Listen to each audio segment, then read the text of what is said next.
Hello, my name is Uzamaka, and I'm the founder of a ministry called the Women of Remarkable Destiny. And the purpose of the ministry is to help the recovery process of people, women, children that have experienced sexual abuse. And as the founder of this great ministry, my testimony is something that I would like to share.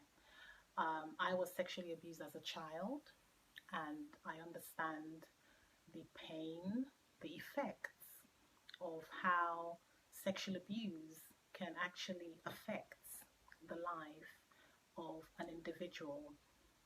As a child, I experienced sexual abuse by neighbors, incest. We moved to another house and it continued. And I wasn't actually able to share it, so for many years, that was something that I carried in my heart for years. I couldn't share it until I was almost 20. That was the first time I was able to talk about it. However, there were so many issues that followed me as a result of that experience of being sexually abused.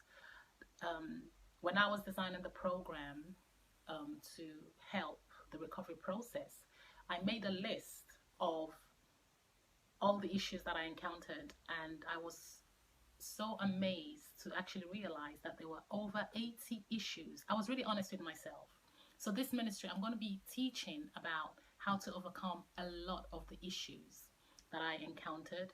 And I realized that everybody has a different experience, but you find out that so many people have similar issues.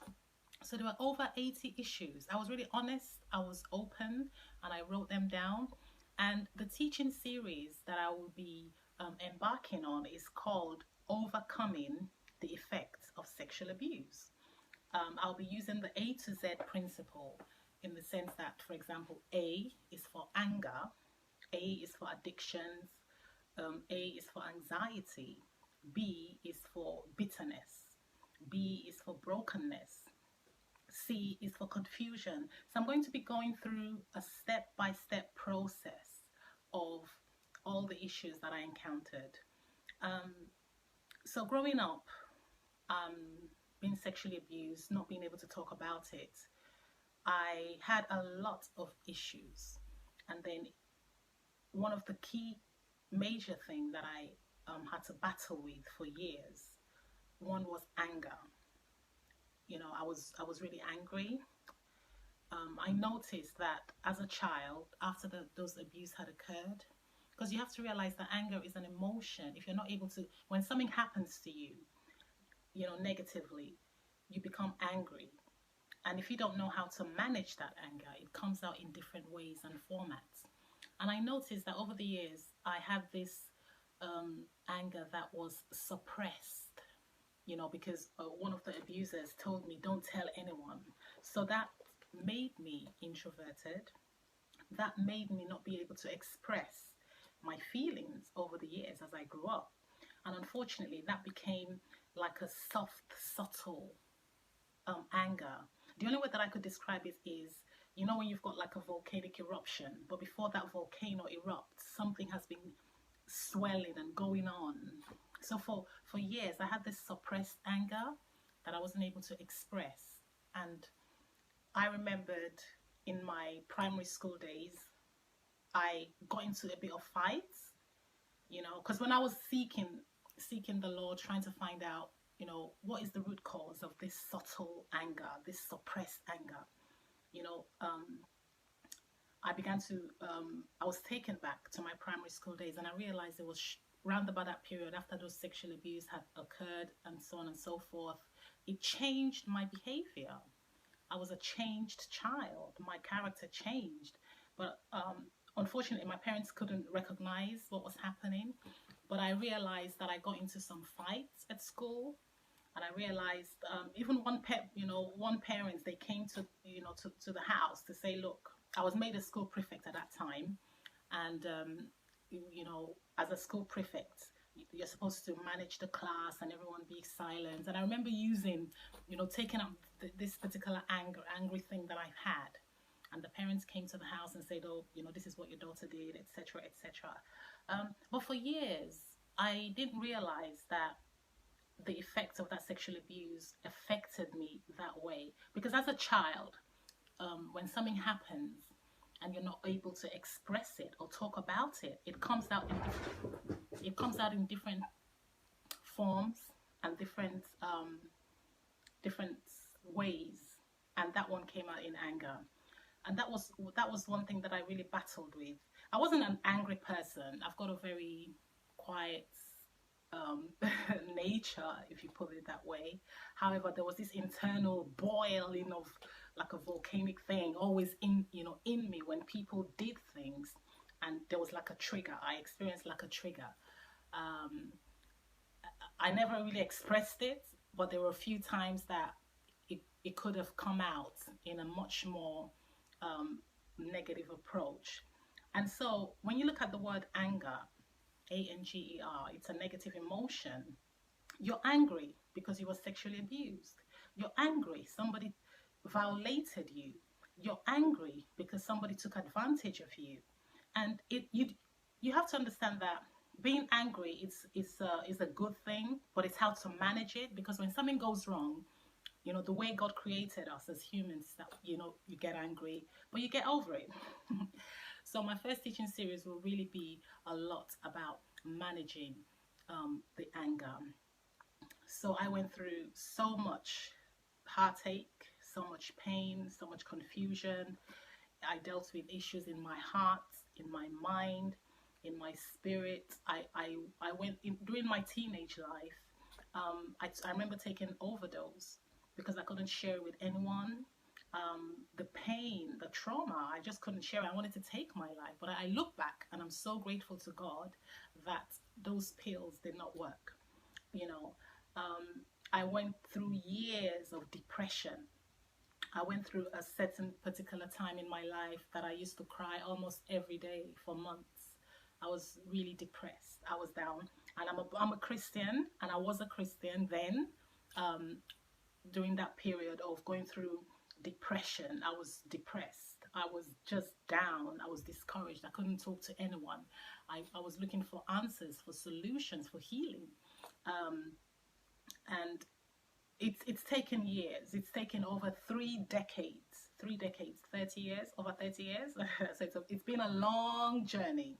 It's been a very long journey. It wasn't a process that just happened instantaneously, because there were so many issues. I mean, if you're dealing with over 80 issues as a result of being sexually abused, you have to realize that each issue that you deal with or that you have to be dealt with. Anger was one of them. Anxiety, confusion, bitterness, unforgiveness, low self-esteem, insecurity, fear, worry. The list goes on, and you have to realize that each of these issues have different effects on an individual. Some of these issues can affect you mentally, it can affect you spiritually, it can affect you psychologically. So each of those issues, I had to deal with them. So it's been a long journey. I as a Christian, I had to use the word. I had to pray. My memory. For example, Proverbs 10:7 says, "The memory of the just is blessed." Because I had nightmares. I used to have a lot of nightmares. And when I came across that scripture, "The memory of the just is blessed," I thought, the memory that I had, it wasn't definitely blessed at that time. So I had to really begin to pray, to say, Lord, take these negative memories. Because I had nightmares of the house where those sexual abuse occurred. And, there are times that you go through insomnia. You just don't want to sleep, because you're thinking, oh my gosh, what am I going to encounter this night? So there was a lot of nightmares that I encountered, a lot of horrific memories. And I had to begin to pray, to say, God, change my memory. Change my memory. I need good memories. I need good memories. So as I will be teaching this series, I'm going to be very open, because you have to be honest with yourself. You have to be honest with the pain. You have to be honest with the trauma. You have to be honest with, what you're going through. And that's the key to finding your healing. God loves a sincere heart. So I will be sharing various topics And as a teenager, there were a lot of issues that I encountered. I was semi-rebellious, if you put it that way, but I was seeking love. You know, I just wanted to be loved, to be appreciated. I was wounded, I was grieved, so I got involved with all kinds of things, all kinds of people, but that wasn't the solution. That was not the solution. I thought it was, but it wasn't. You know, I needed love. And I found love in Jesus Christ. I found love. It was a long process. Initially, I found it difficult to believe that God loved me, because I thought, if you loved me, why did I have to go through all this pain? You know, I was innocent, an innocent child. Um, but over the years, I've just let the Lord heal me, heal my heart, my mind, my spirit, my soul. So it's been a journey. It's been a journey. It's been a very long journey. And, you know, there's still things, sometimes, this is 2019, sometimes I still have triggers. Something might happen and it triggers something off and I think, oh my gosh, what is this? So sometimes I do have triggers, but it's not as bad as it used to be. And I just pray and I just ask the Holy Spirit to take over. So join me as we go on a very long journey of teaching. When you have over 80 issues, it's going to be a long journey. I will deal with each topics.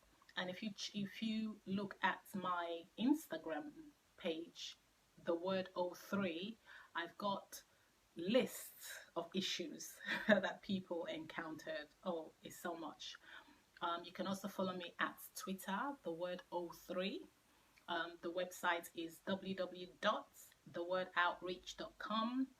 Facebook, YouTube, LinkedIn, it's the Women of Remarkable Destiny. So we're going to go on a series of teaching on how I overcame this effect of sexual abuse, because people don't really understand the full impact it has. Sometimes they say, oh, get over it. It's been a year, 2 years. You should get over it by now. Get over it. Over 80 issues? My goodness. It takes time because the wounds are real. They're deep wounds. So I want you to know that as you've heard a little bit of my testimony, a little bit of what I've encountered, I want you to know that Jesus can heal you. I want you to know that hope is not lost. I want you to know that, you know, when you open up your heart and just give your heart to Jesus, that he can heal you. He can make you whole again. Because I didn't think I could be healed. I didn't think I could be made whole, you know, because so much issues. But it's, like I said, it's 3 decades, over 30 years. And God began to heal me one step at a time, one step at a time. So as I round up a little bit now, I've just shared a little bit of my testimony. I'm just going to say a word of prayer for you. Heavenly Father, I thank you for this day. I thank you for the listeners. I want to say thank you that by the power of the Holy Spirit that lives in us, the power of the Holy Spirit that resurrected Jesus, that you will heal your people. I pray, Heavenly Father, that you will touch them at the point of the hurt and the wound. For your word says that you're close to those of a broken heart. As many that are feeling broken, they don't even understand what they're going through. They don't even understand the pain, the trauma from day to day. But Heavenly Father, I ask you that your healing power will flow through them. Touch their minds, their spirits, their souls, their bodies, their emotions by the blood of Jesus that speaks peace. I speak peace in their hearts, peace in their minds. Father, you did it for me. I ask you to do the same for your children. In Jesus' name I pray. Thank you. Have a blessed day.